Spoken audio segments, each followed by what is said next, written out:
KBS 신우회 49주년이네요. 네, 아주 크게 축하합니다. 3월 2일에 창립이 되었네요. 1977년이면 제가 중학교 1학년 때입니다. 이제 제 나이도 대강 아시겠지요? 이제 앞으로 또 하나님의 은혜 가운데 또 신우회를 통하여 또 하나님의 진리와 사랑이 풍성히 드러나기를 바랍니다. 여기 제가 책을 가져왔는데 제가 쓴 책이에요. 네, 감동소리가 크지는 않네요. 2월 27일에 나왔어요. 아마 이걸로 제가 16권째나 17권째 쓰는 것 같은데, 근데 이것보다 더 의미 있는 것은 지난 11년 동안에 걸쳐서 주요한 신앙 고백들에 대한 해설서를 완간했습니다. 그래서 이게 좀 세계적으로도 드물어요. 그래서 제가 몇 번 말씀드린 것처럼 제가 오타쿠 기질이 있어서 이제 한쪽에 좀 파는 성향이 있어서, 네, 그래서 11년 동안 쓰다 보니까 제가 탁구를 치며 꾸준히 건강 관리를 했음에도 혈압도 높아지고 당뇨도 전 단계가 되고 그래서 앞으로 한동안은 책은 안 쓸 것 같아요.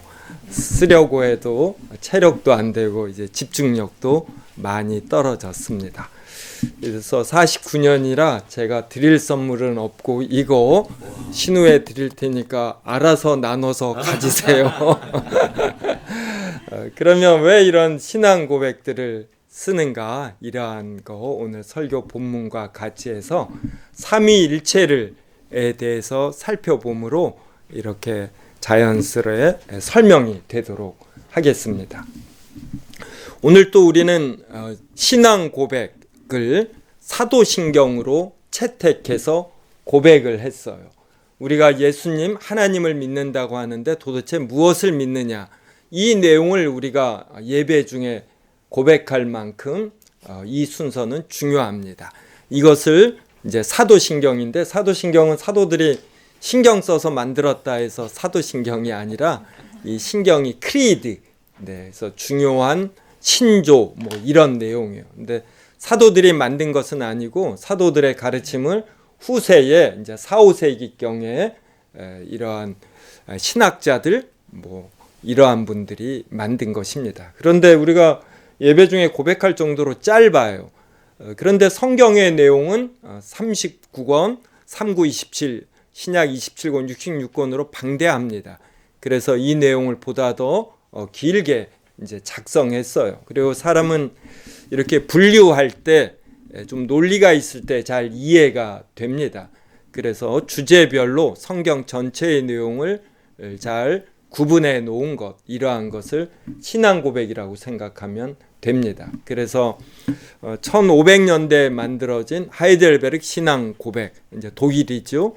그 당시에는 이제 유럽의 각 도시, 국가에서 우리의 믿음이 무엇인가 이러한 것을 일종의 만들고 고백을 했습니다. 그리고 1617년, 18년에 네덜란드에서 또 만든 것이 도르트 신경이에요.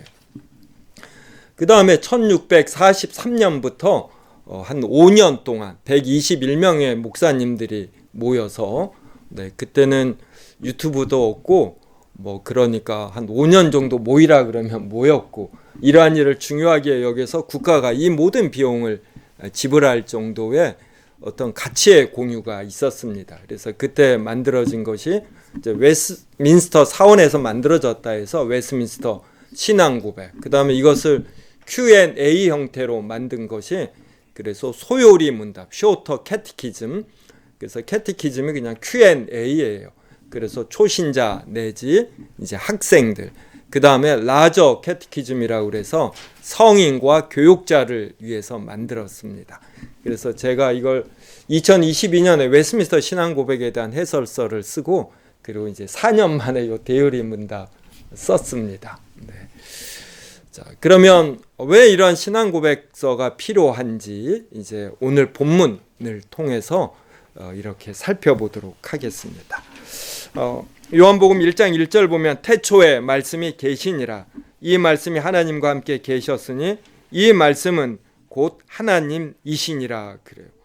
그래서 그가 태초에 하나님과 함께 계셨고, 그럼 여기에서부터 이제 우리가 좀 생각이 듭니다. 하나님이 계시고 또 말씀이라고 불리는 하나님이 계시는구나. 1절과 2절에 분명히 나와 있죠. 그럼 말씀이라 불리는 하나님은 누구시고 우리가 보통 알고 있는 하나님은 누구신가? 그럼 이거에 대해서 좀 합리적인 논리적인 설명이 필요하지 않습니까? 그리고 이거에 관하여 성경 곳곳에 언급되어 있습니다. 그래서 이러한 주제로, 그래서 삼위일체라는 주제로 성경 전체에 언급된 내용을 이렇게 이제 명제화해서 보다 더 짧은 문장으로, 하지만 쓸데없는 단어는 하나도 안 들어가게 해서 수학의 정의와 정리처럼 아주 간결하게 이렇게 잘 만들어진 문장, 명제, 이제 이것을 신앙 고백, 교리 이렇게 생각하면 됩니다. 또 여러분은 예수님이 하나님의 아들이다 들어보셨죠? 하나님의 세상을 이처럼 사랑하사 독생자를 주셨으니. 네, 그러면 예수님은 하나님의 아들이시구나. 그러면 제 첫째 딸이 1999년생입니다. 그러면 1998년에 제 딸이 존재했어요? 존재하지 않았어요? 네, 어려운 질문 아닌데 네, 존재하지 않았습니다. 그러면 하나님이 예수 그리스도를 낳기 전에 예수 그리스도는 존재했어요? 안 했어요? 네, 이제 여기서부터 뭔가 좀 찜찜하죠. 네, 존재하셨어요. 그런데 성자 하나님은 존재하시지 않았던 때가 있었다라고 주장한 신학자가 4세기에 있었습니다. 아리우스라는 신학자예요. 그러면 이 사람은 왜 이렇게 주장을 했냐면, 독생자, 이러한 표현이 바로 성자 하나님이 태어난 걸 의미하고, 그러면 성자 하나님의 본질은 이렇게 태어남을 받는 것이고, 그러므로 태어나기 전에는 존재하지 않았다, 이렇게 생각한 겁니다. 자, 그럼 이러한 주장이 이제 이단으로 정죄가 되었어요. 그러면 무엇이 잘못된 겁니까? 이제 이러한 것을 신앙 고백을 통해서 알게 되고 배우게 되는 것입니다. 네, 기독교는 또 하나님은 사랑이시고 또 이 사랑에는 진리라는 측면이 있어요. 네, 제가 1977년에 중1이란 말씀을 드린 것은 이제 제가 중학교 때까지 교회를 다니다가 이런 말씀이 믿어지지 않았어요. 제가 어디서 와서 이 땅에서 무엇을 살다 내가 죽은 이후에는 어떻게 되는가, 이런 거에 대한 답을 성경에서 못 얻고 중학교 졸업하면 10년간을 방황했습니다. 27에 제가 다시 거듭났어요. 그래서 예수님을 믿게 되었고, 그러면서 이 빈 영적 공간이 채워졌어요. 그래서 저에게 있어서 지금까지 살아온 인생에서 가장 큰 고통은 허무감이었어요. 저는 넓적마디가 녹는 듯한, 하늘이 무너지는 듯한 이러한 큰 어려움도 몇 번 겪었는데, 이것보다 더 힘든 것은 이 허무감이었습니다. 이 허무감이 27에 채워졌고, 이게 1989년입니다. 그리고 1994년 약 4년 반 정도 흘러서 이러한 지적인 안정, 세계관의 안정, 어떤 철학의 안정을 누리게 됐어요. 바로 이러한 신앙 고백, 이러한 것을 알게 되면서, 그러니까 진리의 차원에서 이 성경을 알게 된 것입니다. 그러면서 내 주변에서 벌어지는 어떤 여러 일들, 정치, 경제, 사회, 그리고 과학에 대해서까지 이러한 호기심, 이러한 것들이 해결되고 이제 지적 안정을 누렸어요. 그래서 제 책은 해설서라는 말 대신에 삶을 읽다. 그러니까 우리의 삶을 이렇게 전부 다 읽음에서 오는 안정감을 누리게 된 것입니다. 네, 그래서 27에 예수 그리스도를 알고 신앙생활하는데 이게 명확지가 않은 거예요. 하나님의 아들이라는 것이 정확하게 무엇인지. 그래서 여기서 하나님께서 성자 하나님을 낳으셨다라는 것은 시간이 아니라 이제 영원의 이러한 차원인 것이에요. 그래서 아리우스는 성경에 하나님에 대한 표현이 나오면 이걸 전부 다 본질에 대한 표현으로 본 겁니다.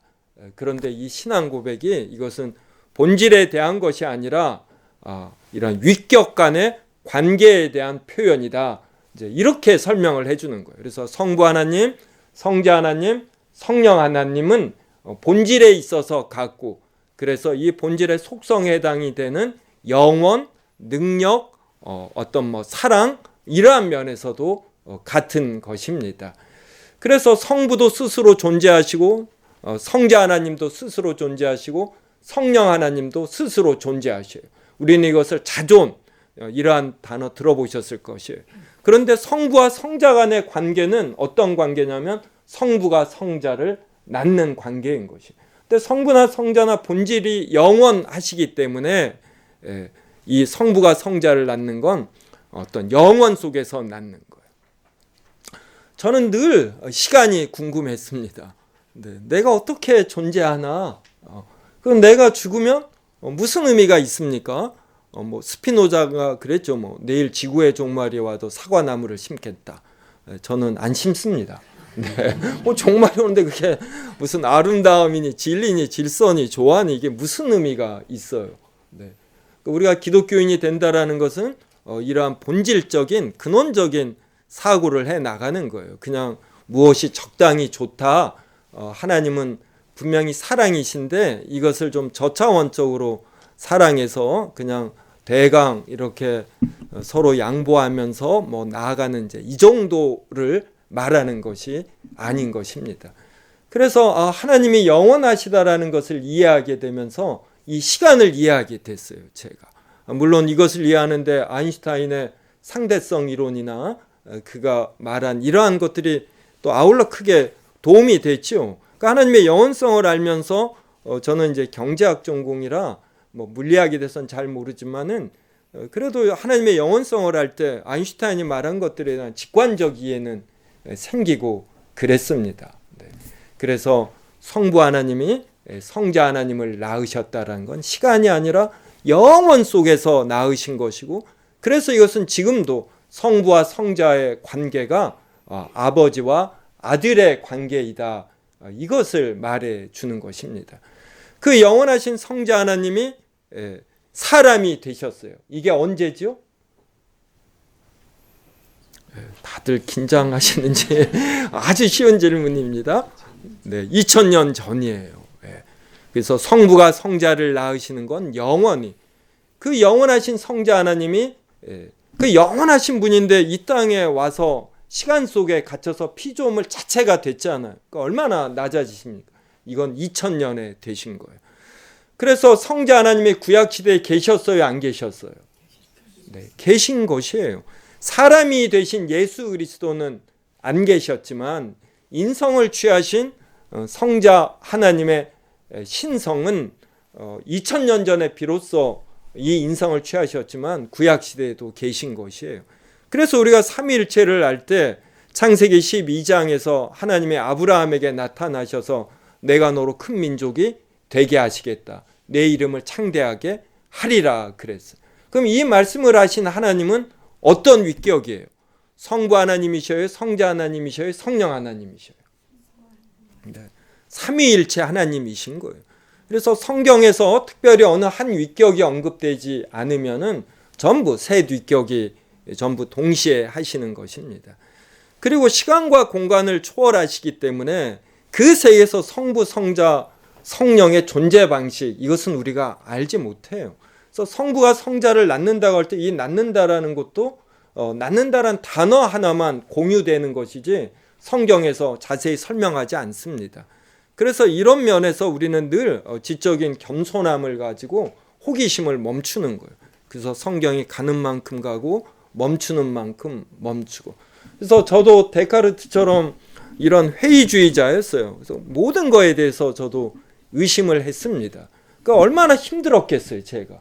근데 이러한 지적인 안정을 인간의 탐구력에는 한계가 있음을 알고, 그래서 성경을 통해서 하나님이 진리를 계시해 주신 만큼 여기까지만 나의 지적인 추구를 한다라는 이러한 겸손함도 제가 알게 된 것입니다. 네. 그래서 성부 하나님께서 아브라함에게 내 이름을 창대하게 하라. 큰 민족이 되라가 아니라 하나님이 하시겠다. 내 이름을 창대하게 하리라. 너는 복의 근원이 되라가 아니라 될지라.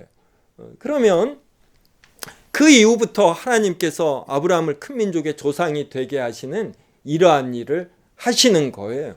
그래서 성경은 전부 이겁니다. 그래서 하나님이 전적으로 행하시며 우리로 전적으로 행하게 하시는데, 우리에게 자유의지를 주셔서 행하게 하시는데 우리가 가까운 원인이 되고 하나님은 먼 원인이 되는 것이에요. 그래서 이 땅에 벌어지는 모든 일들이 바로 우리 인격체인 사람의 자유의지, 그들의 어떤 결단과 행위가 무시되지 않으면서 이것을 더 뛰어넘는 차원에서 하나님의 뜻이 이렇게 진행이 되는 것입니다. 그러면 이 말씀을 아브라함만이 아니라 성자 하나님도 하신단 말이에요. 그러면 그가 복의 근원이 되고 그를 통하여 모든 민족이 복을 받습니다. 그러려면 성자 하나님이 어떻게 하셔야지 돼요? 때가 되면 사람이 되셔 십자가에 못 박혀 죽으셔야 되는 거예요. 그러니까 창세기 12장에 이 내용이 계시되는 것입니다. 그래서 문장으로 표시되지 않은 이미 전제되어 있는 내용이 이런 신앙 고백을 통해서 이렇게 드러나는 거예요. 그러니까 이것을 어떻게 제가 1994년에 알게 된 거예요. 새로운 목사님을 통해서 알게 됐는데 한 달 만에 너무 엄청난 것을 이렇게 깨닫게 되면서 바로 제가 경제학으로 박사학위 준비하다가 바로 이렇게 신학으로 바뀌어서 지금까지 이것을 이렇게 샤프닝하는, 그래서 책을 이렇게 써내고 이렇게 된 것입니다. 네. 그래서 이제 제가 오늘 어떻게 보면은 아주 함축된 문장들을 쓰는데, 근데 평상시에 이러한 생각을 하셨으면 이것이 어느 정도 이해가 돼요. 진리라는 것은 뭐 오래 공부한다고 깨닫는 것이 아닙니다. 그래서 그냥 이렇게 또 깨닫는 분들이 또 이렇게 깨달아질 거예요. 그래서 좀 생소한 표현들도 제가 과감하게 이렇게 오늘은 한번 해봅니다.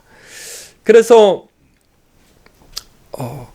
하나님에 관한 성경의 표현들이 하나님은 사랑이시다, 거룩하시다, 이러한 것은 하나님의 속성에 대한 것으로서 하나님의 본질과 속성, 하나님 자체에 대한 표현이고, 그리고 하나님이 세상을 이처럼 사랑하사 독생자를 주셨으니 할 때 이 독생자는 성자 하나님을 가리키는데, 이것은 성부 하나님과 성자 하나님의 위격 간의 관계이구나, 이러한 표현임을 우리가 알 수 있어요. 그래서 성경을 볼 때 하나님의 본질에 대한 표현인지 위격 간에 관한 표현인지, 그래서 위격 간에 관한 표현을 보고서 예수 그리스도는 이렇게 태어남을 받은 것이다, 이제 이렇게 오해해서 아리우스처럼 성자 하나님은 존재하시지 않았던 때가 있었다, 이제 이렇게 생각하면 안 되는 것입니다. 그 다음 다시 오늘 설교 본문으로 가겠습니다. 요한복음 1장에 보면은 태초에 말씀이 계시니라, 바로 성자 하나님을 의미해요. 근데 성자 하나님의 어떤 하시는 일의 성격상 이 로고스, 말씀이라고 이렇게 호칭하는 것이 이제 적합한 면이 있으니까 성경이 이 호칭을 붙이고 있습니다. 그래서 태초에 말씀이 계시니라, 이 말씀이 하나님과 함께 계셨으니 이 말씀은 곧 하나님이시니라. 그래서 그가 태초에 하나님과 함께 계셨고, 그다음에 만물이 그로 말미암아 지은 바 되었으니 지은 것이 하나도 그가 없이는 된 것이 없느니라. 여기에 관한 이제 설명하고 설교를 마치겠습니다. 제가 지금 여기서 설교를 합니다. 이 설교에 제 아내가 참여하고 있습니까? 참여하지 않습니까? 네. 한번 생각해 보시오. 왜 이 3절을 말을 하면서 이러한 질문을 할까? 저는 아이가 5이에요. 그래서 아내가 지금도 수고가 많습니다.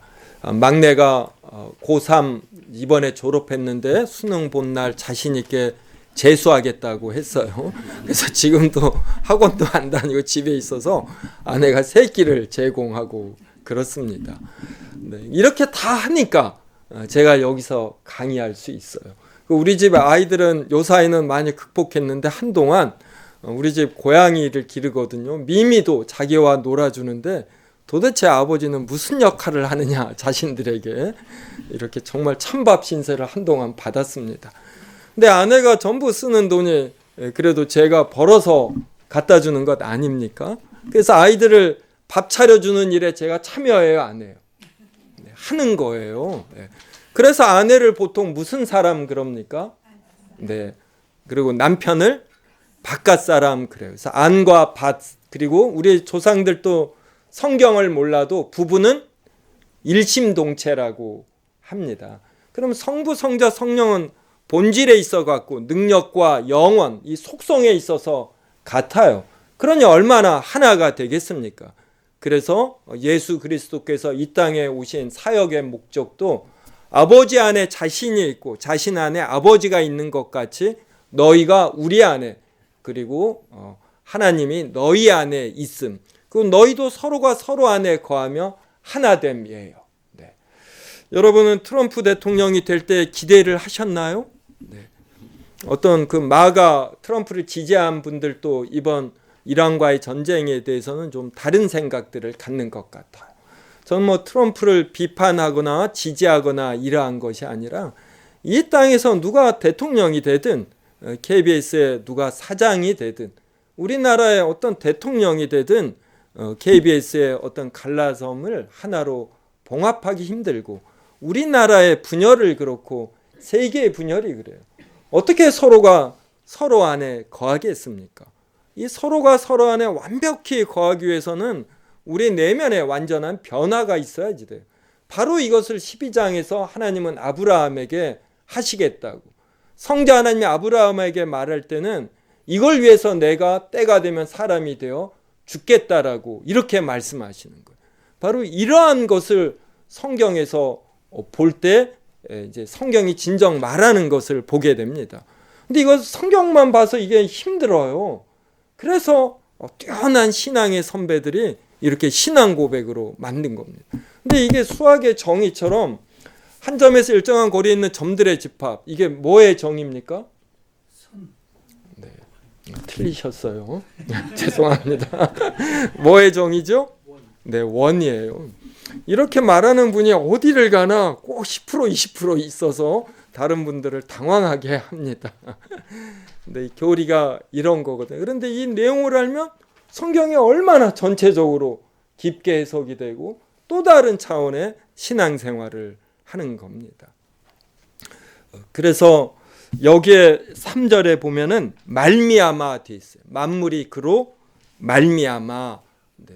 그래서 남편을 바깥 사람 그리고 아내를 집 사람 그러듯이 이제 성경은 전체에서 성부, 성자, 성령이 모든 일을 같이 하시는데 바로 성자 하나님에게는 주로 말미암아, 성령 하나님은 안에서, 그래서 수르와 인 이런 전치사를 주로 씁니다. 이것은 좀 바뀌어서 사용되어지기도 해요. 근데 중요한 것은 성부, 성자, 성령이 모든 일을 같이 하신다. 이거의 구분이 전치사 정도를 통해서 구분이 된다. 그래서 이것이 우리에게 말해주는 것은, 그래서 이제 신후에도 존재 목적 어떤 이러한 것이 바로 이렇게 다른 사람들과 더불어 이렇게 하나가 되려고 하는 삶. 네, 이것을 하려면은 성자 하나님이 사람이 되셔 못 박혀 죽으시는 낮아짐과 희생이 있듯, 성부 하나님은 자신의 아들을 또 내어 주시고, 성자 하나님이 죄 없이 잉태되도록 성령 하나님께서 역사하시고, 이제 이러한 것들이 필요로 합니다. 그래서 자신이 남편이고 아내라면은 자신의 배우자와 친정 하나가 되기 위한 노력을 이렇게 삼위일체 하나님을 보면서 이렇게 하는 거지요. 그래서 이제 49년 된 KBS 신우회가 이렇게 예배를 드리며 예배를 통해서 받은 은혜, 이러한 것을 또 자신의 부서에서 어디에서 자신이 단지 옳고 또 능력이 뛰어남, 업무 수행 능력만이 아니라 무언가 같은 팀원을 배려하고 이렇게 사랑하면서 하나가 되려고 하는 것, 이것을 또 풍성히 보여줄 때 또 신우의 존재 가치가 있지 않나 생각합니다. 오늘 말씀한 내용 좀 여러 가지를 많이 제가 말씀드렸는데 한번 생각해 보시고, 그래서 결론적으로는 자신의 배우자, 또 자신의 자녀, 또 같은 신우의 회원, 그리고 같은 팀 부서원들과 서로가 서로 안에 거하기 위한 이러한 노력을 예수 그리스도의 희생을 보며 풍성히 할 수 있기를 기원합니다. 기도하겠습니다. 하나님, 1977년 3월 2일에 KBS 신우회가 창립되게 하시니 감사하옵나이다. 하나님의 은혜와 또 하나님의 지혜와 능력으로 또 49년 동안 이어지게 하시니 감사하고, 앞으로도 이러한 은혜를 더욱 풍성히 허락하여 주시옵소서. 이 일에 수고하는 회장님과 임원들 하나님 더욱 지혜해 주시고, 또 이분들 사명감 갖고 또 자신의 시간과 또 물질을 바쳐가며 잘 섬기게 하여 주시옵소서.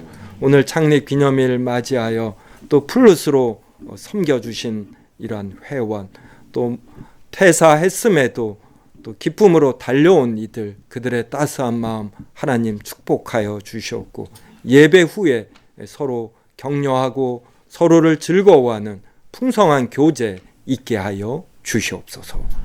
예수님의 이름으로 기도드리옵나이다. 아멘.